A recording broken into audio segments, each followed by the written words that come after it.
हो गए हो? तुम्हें तो खुश होना चाहिए अन्ना।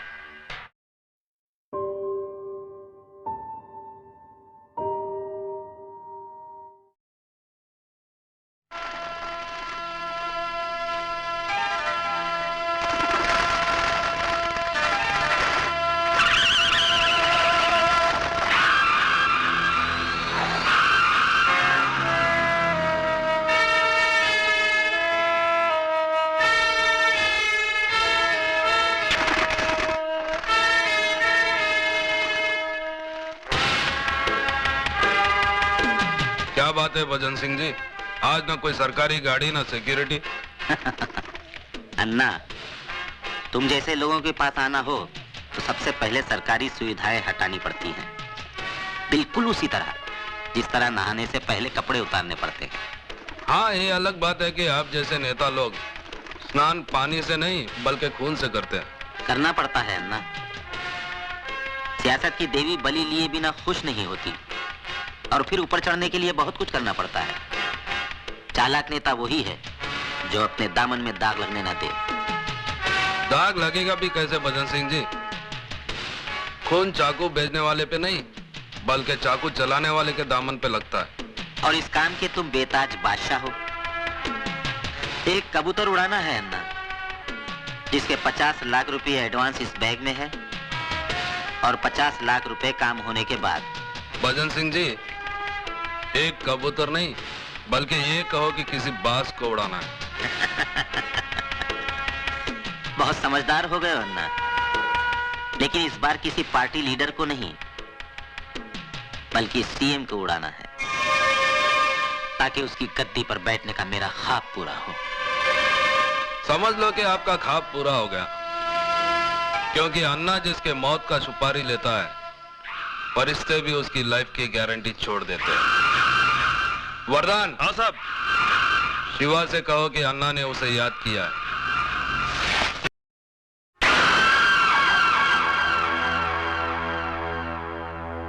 क्यों शिवा, मेरे को देख के खुशी नहीं हुई तेरे को? नहीं अन्ना, ऐसी बात नहीं है।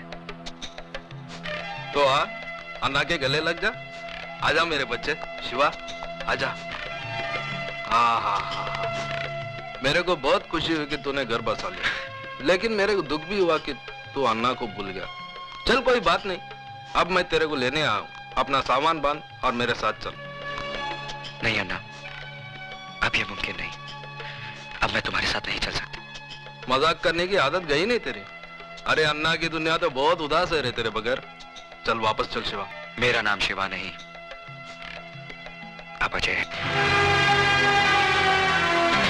नाम के साथ साथ पेशा भी बदल दिया है मैंने। हथियार की जगह औजार और खून की जगह पसीना बहाना सीख लिया है। हाँ मेरे को मालूम है, इधर इस बस्ती में तूने एक गैरेज खोल रखा है, गाड़ी की रिपेयरिंग करता है तू। लेकिन अपन का लाइफ भी कोई गाड़ी का इंजन नहीं, जो बिगड़ जाए तो रिपेयर हो जाए। चला तो चला, नहीं तो स्क्रैप। देखो अन्ना, मैं बहस नहीं करना चाहता। मैंने अपना फैसला सुना दिया है। मैं तुम्हारे साथ नहीं आ सकता। लेकिन मैं फिर भी समझा देता हूँ, अपन लोग की गाड़ी में रिवर्स गियर नहीं होता। हाँ, इसलिए सिर्फ आगे बढ़ना चाहता हूँ, नहीं लौटना मुझे उन रास्तों पर जिस पर बेगुनाह इंसानों की लाशें खून से लिथड़ी पड़ी हों। नहीं लेना उस हवा में सांस जिस हवा में बारूद का धुआं शामिल हो। अन्ना, मैं तुम्हारे हाथ जोड़ता हूँ, मुझे मजबूर मत करो। प्लीज चले जाओ यहाँ से। क्या बोला तो? मैं चले जाऊँ यहाँ से? मेरे को बोला तो? मेरे को बोला? अरे तू जब रोता था ना तो तेरी रोने की आवाज नहीं निकलती थी तेरी हलक से।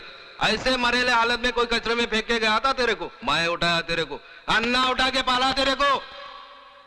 बच्चा जब बोलने लगता है उसके मुंह से पहला वर्ड अम्मा निकलता है, लेकिन तेरे मुंह से अन्ना निकला था। अन्ना निकला था, अन्ना। इतना प्यार दिया मैंने तेरे को, और तू मेरे को बोलता मैं चले जाऊं यहाँ से?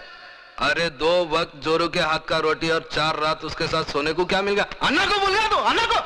मैं जानता हूं अन्ना, मेरी जिंदगी का एक एक पल तुम्हारे एहसानों का कर्जदार है। यही कर्ज था जिसकी खातिर जो कुछ तुमने मुझसे कराया मैं करता चला आया। लेकिन अब मुझे जीने का मकसद मिल गया है।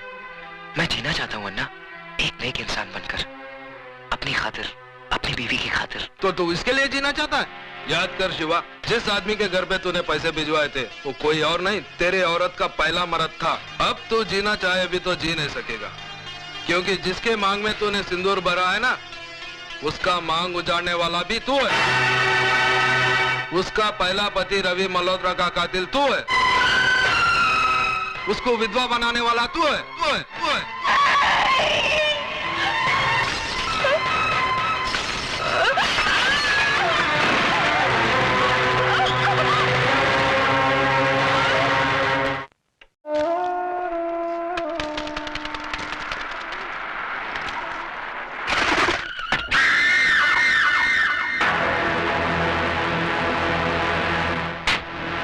कैसी बुरी हालत बना ली रे तूने अपनी। बारूद का ढेर था, लेकिन अब किसी उजड़े मजार की अगरबत्ती लगता है। अरे जिसके वास्ते तू अपना सब कुछ छोड़ने के लिए तैयार है ना, वही तेरी शक्ल देखने के लिए तैयार नहीं है। चल वापस चल अपनी दुनिया में। देख, मैं तेरे को अपने साथ ले जाने के वास्ते कैसे कैसे महारथी अपने साथ लाया हूँ। देख। नहीं नहीं नहीं, ऐसी दुश्मनी की नजर से देखने का कोई फायदा नहीं, क्योंकि अब भवानी अन्ना से हाथ मिला चुका है, और जो अन्ना का दोस्त है वो भवानी का दोस्त है। और इस दोस्ती का सुझाव दिया है हमारे आदरणीय भजन सिंह जी ने। आप है राजनीति के बेताज बादशाह, सियासत की शतरंज कैरम बोर्ड की तरह खेलते हैं। दौलत और ताकत का स्ट्राइकर इनकी उंगलियों में है। जितनी देर में कैरम का एक बोर्ड फिनिश होता है, उससे भी कम वक्त में ये किसी भी पार्टी का तख्ता पलट सकते हैं। वो क्या है कि शक्ल से मैं उतना कमीना नहीं लगता हूँ जितना मैं हूँ। बहुत सोच समझकर राजनीति के इस धंधे में कदम रखा है मैंने। जानते हो क्यों? क्योंकि नेतागिरी ही एक ऐसा धंधा है जिसे शुरू करने के लिए ना फाइनेंस की जरूरत होती है ना क्वालिफिकेशन की। सिर्फ कोयल सी मीठी जुबान और लोमड़ी सा शातिर दिमाग चाहिए। दरअसल मैंने ही अन्ना को सुपारी दी थी उस सीएम को मारने के लिए, और तुमने भी कोई कसर नहीं छोड़ी थी उसे मारने के लिए। मगर साला किस्मत का धनी था बच गया, और मर गया वो जो तुम्हारी बीवी का पहला पति था। हमारे मुल्क में ऐसे लोगों की कमी नहीं है जो रुपए लेकर खून करते हैं। तुम्हारे पास आने की वजह है तो सिर्फ इतनी कि बंदूक चलाते वक्त तुम्हारी उंगलियां नहीं कांपती। 26 जनवरी को वही सीएम इस शहर में आ रहा है किसी सरकारी मीटिंग के सिलसिले में, और 28 जनवरी को वापस जा रहा है। यानी 48 घंटे हैं तुम्हारे पास अपना पिछला अधूरा काम पूरा करने के लिए। यह मत समझना कि तुम्हें पैसे नहीं मिलेंगे इस काम के। इतनी रकम मिलेगी, जिंदगी भर ऐश करोगे, ऐश। ये मशीन गन दिखने में बहुत छोटी है, लेकिन इसकी गोलियां बहुत दूर तक जाती हैं बिना आवाज किए। उठा लो इसे, इसका गला बारूद उगलने के लिए मचल रहा है। सोच क्या रहा है शिवा? तेरा मनपसंद खिलौना तेरे सामने पड़ा है, उठा ले इसे। उठा ले शिवा, उठा ले।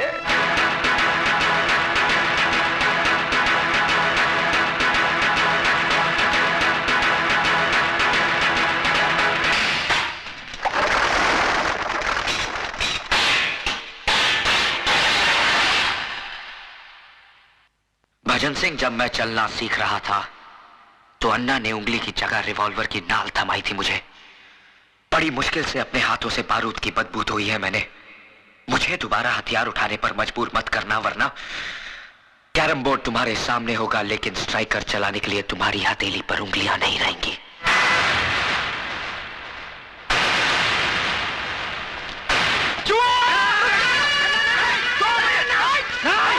पागल हो गए हो?